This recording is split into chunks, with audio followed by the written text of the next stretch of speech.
Bonjour à tout le monde. Et comme on l'a dit, moi je m'appelle Vital Bambanze, je suis du Burundi et je parle au nom des peuples autochtones qui est une communauté souvent marginalisée. Donc avant de prendre la parole, je voudrais me joindre aux autres voix qui m'ont précédé pour remercier le gouvernement de la Djibouti et l'organisation IRF pour avoir organisé cet événement si important orienté sur un thème qui concerne la promotion et l'éducation de l'éducation inclusive et équilibrée.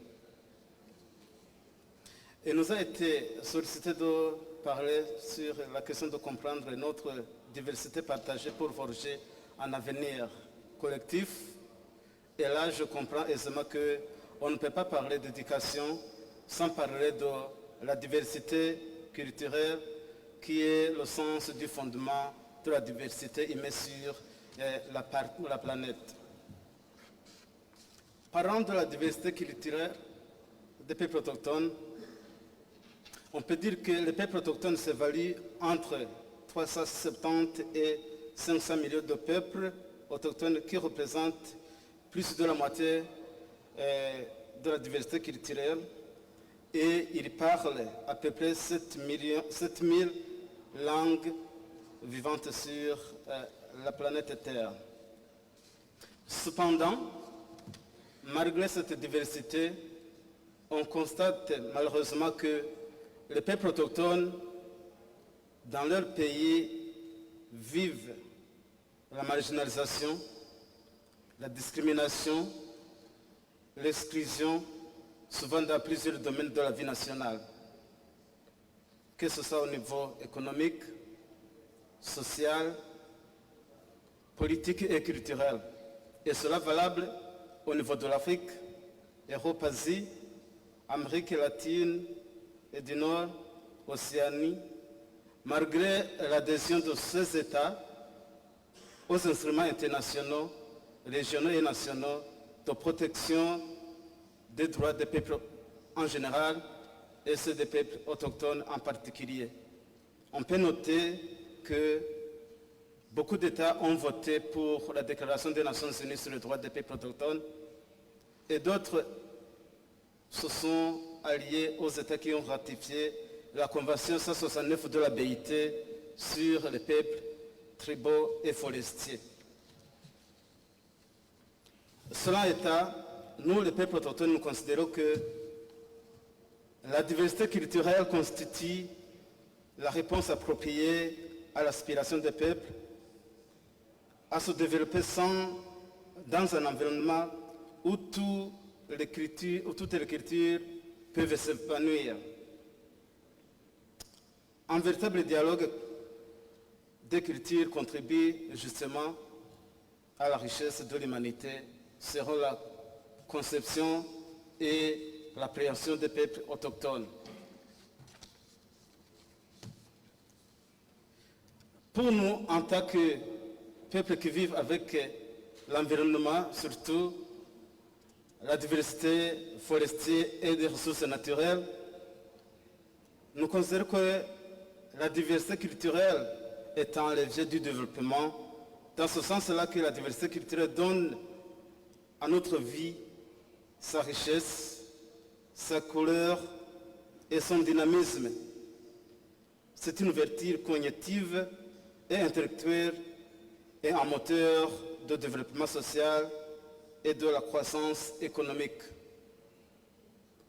Nous y croyons fort dans nos croyances que dans la richesse de la diversité, la culture a une valeur intrinsèque aussi bien pour le développement, pour que la cohésion sociale et la paix soient une réalité sur le monde.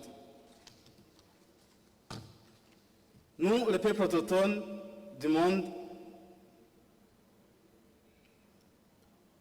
nous connaissons que les connaissances traditionnelles sur lesquelles sont fondées nos communautés contribuent un dynamisme inhérent au système de conservation de la nature et l'adaptation au changement climatique qui sont d'actualité pour le moment. Nous savons que le réchauffement climatique, les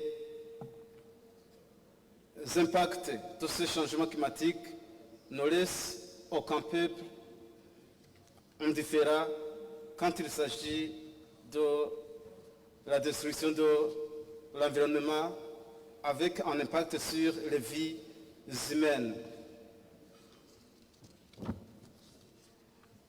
Certaines communautés que nous connaissons ont des savoirs très différents qu'ils utilisent pour détecter, en collaboration avec les technologies modernes, pour savoir si tel comportement d'un animal peut aider à savoir que tel endroit, tel moment, il y aura par exemple un problème de changement climatique, il y aura manque de pluie, et là ils peuvent s'adapter, et là ils peuvent savoir comment s'adapter pour dire au niveau de l'agriculture, on peut planter ou bien on peut changer de lieu pour pouvoir s'adapter.